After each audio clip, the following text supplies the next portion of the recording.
Christians, we were not allowed to be with Hindus because they perform pujas using mantras. The Christians say that the mantras bring out the evil in people, that the devil is within them. When they didn't keep their promise to make me a priest, I left the religion and reconverted back to Hinduism. While I was Christian, I couldn't be with my family, was not allowed to be with my family, because they have Hindu beliefs. But now we are back together again. Christianity ruins families. Once I became Hindu again, the Christian people created a lot of trouble for me and my family and for my village. There was a raid between the Hindus and the Christians, and the police came with tear gas. The Christians persecuted me by telling the police that I started the raid against them. Now I am facing court cases and many financial difficulties. How many years were you Christian? 20 years. 20 years? I am 22 years old. I was Christian the first 20 years of my life. I have been Hindu for the past 2 years. My uncle is the Christian priest in my village. When I was Christian, my family used to eat together every day. But now that I am Hindu, my uncle never comes to my house anymore. He doesn't want to talk to me because he hates Hindus. 70% of the people in my village are Christians. We have been taught since childhood that Hindus are evil people possessed by devils and demons. We were told not to play with them or talk to them. We were not allowed to enter their homes or eat their food in case the evil entered into us. Life between Hindus and Christians is full of hate. We don't talk if we meet somewhere in the village, and we don't ever work together. If a well needs to be excavated or a road needs to be repaired, we don't even share the same well. The Christians live at one end of the village and the Hindus at the other end. In that way, we don't share the roads either. I used to be very afraid of the Hindus. Our church performs healings. Every 2 weeks, there will be big gatherings with other churches from the district, and priests come from abroad to speak, preach, and give healings. They tell us, amongst other things, that the power of the evil will possess us if we don't go to the church or come for these big gatherings. The church in the village next to ours gives money to the people for their conversions, so many people are tempted to accept Christianity. When I was a Christian, everybody wanted to be like the Americans. For us, the West did feel more civilized than our own culture. We thought that we were better than the Hindus. It felt as if the Hindus were stranger for us and that they didn't belong here in our village. Now, after I have become a Hindu, my Christian friends since childhood don't speak with me.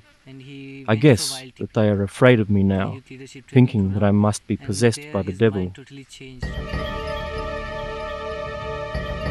I found that there are 3 groups of Christians working in the area: the Catholics, the Protestants, and a 3rd group who masquerade as Christians, but I would say are a type of mafia extorting money and using violence against villages to further their own ends. This last group is the largest.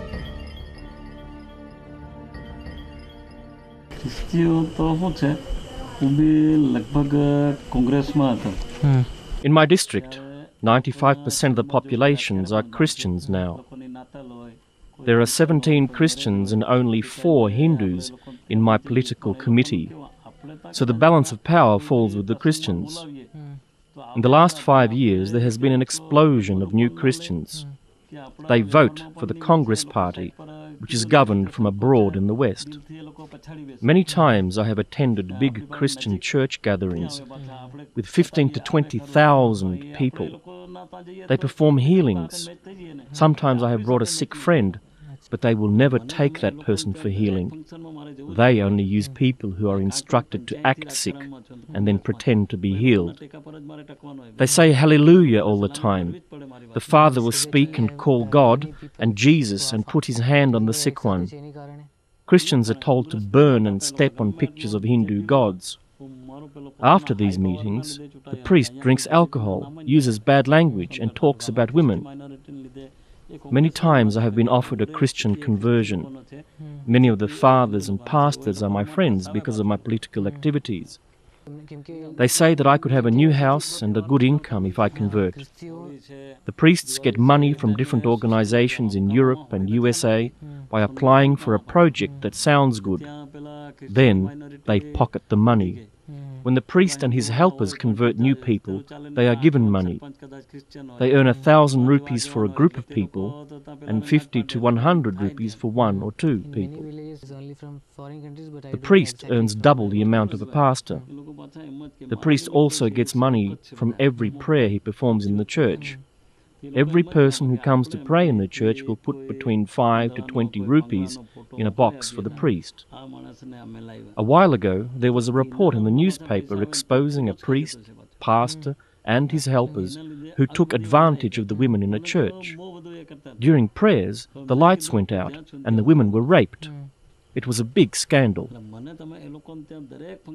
Anybody can start a church and apply for money, and many are doing it.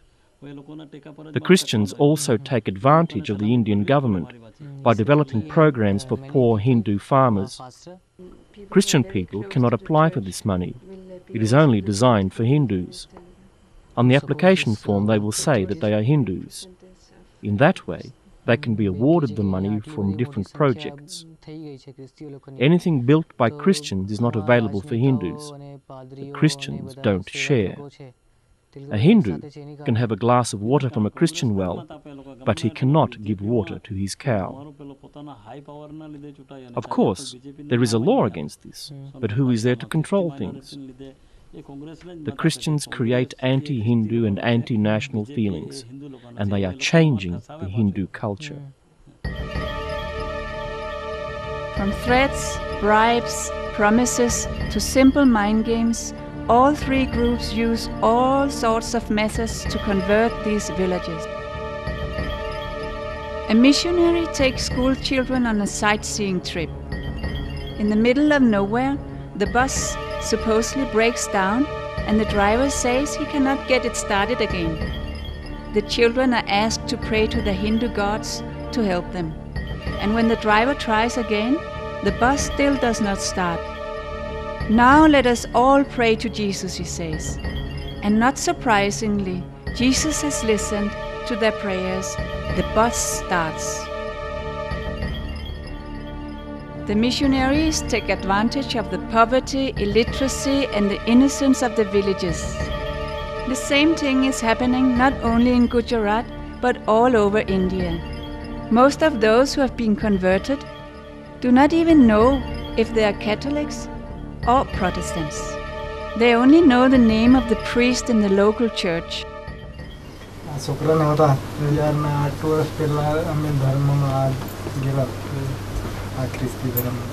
We got converted to Christianity because our son was very sick.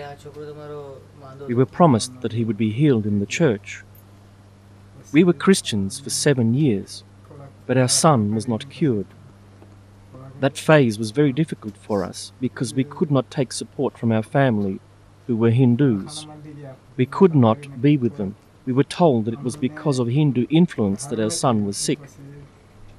After 7 years, our son was still very sick, so we decided to reconvert back to Hinduism. Now our son is not sick anymore.